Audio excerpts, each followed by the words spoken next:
everybody, Rebecca here, making videos on the fly. So I am on my way to pick up my mom so she can house sit for me while I am gone on my trip to Sweden. So this is literally the last video that I'll be making before I leave for my trip. And y'all know that I am doing a low spin challenge for 2023.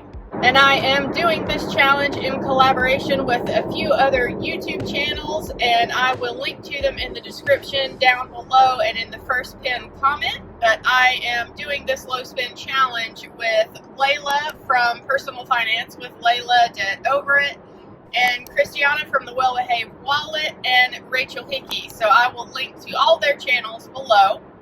But we're all doing a low spin challenge with varying rules for the year, and one thing that we agreed to do was to just make a quick video check-in every month to go over how the low spend went for the previous month.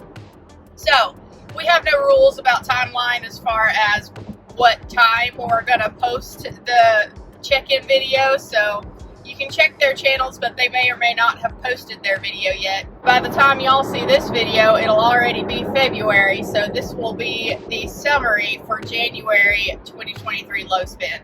Anyhow, we all have different rules for how we wanted the low spend to go, and my rules were thusly.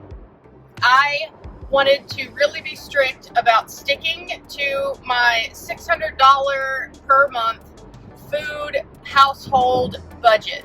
And the only other rule that I set for myself was to have a maximum personal spend of $2,000 for 2023, which breaks down to roughly about $170 that I could spend every month and stick to that $2,000 annual budget. So, how did I do for January 2023? I did pretty good. So, is this surprising? No, not really.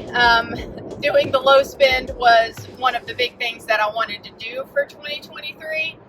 So, you know how it goes with New Year's resolutions. When you start out the year, motivation is pretty high, right? So, I'm not surprised that I was able to stick to this for January. I think the real challenges are going to start coming around March, April, that timeline. You know, when the new year doesn't feel so fresh anymore and exciting. But just to summarize the spending, my food and household budget, the $600 limit I set for myself every month, I am currently at about $475. So well below that, but given that January is not quite over yet, I'm leaving for my trip tomorrow, so soon all of the spending that I'm doing is going to go in my Sweden spending category while I'm over there.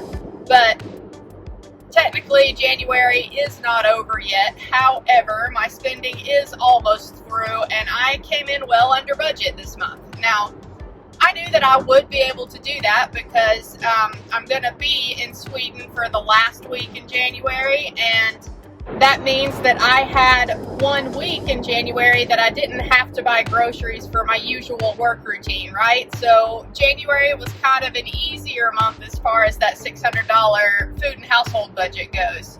And as for the personal spending, I had a $170 limit, and as of right now, I'm sitting at about $140, I believe. I will put a screenshot of where I'm at right now for both of these things. But I do have to get just 2 more things after I pick up my mom here.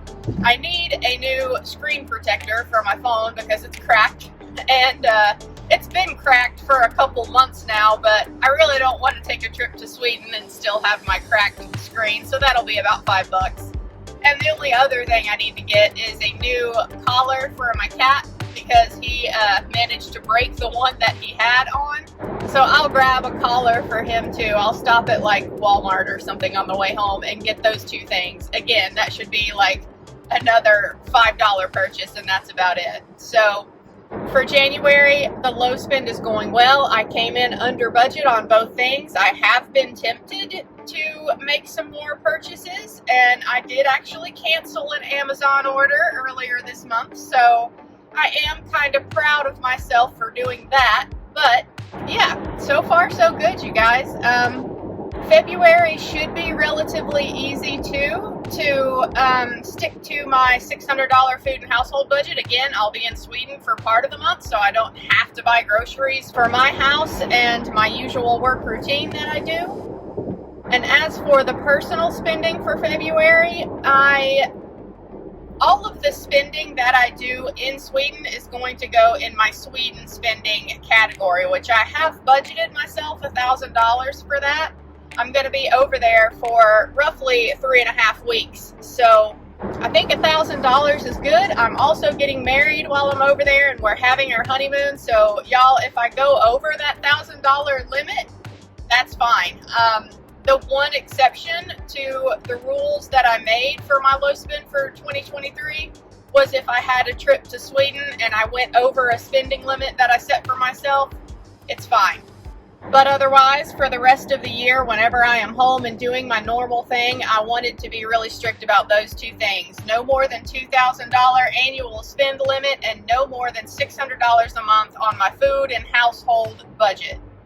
So far so good. Let me know if y'all are in on the low spend or no spend challenge. Let me know how it's going down in the comment section for you. I hope you guys are starting out the year strong as well. Thanks for watching as always, and I'll catch you in my next video, you guys. Bye.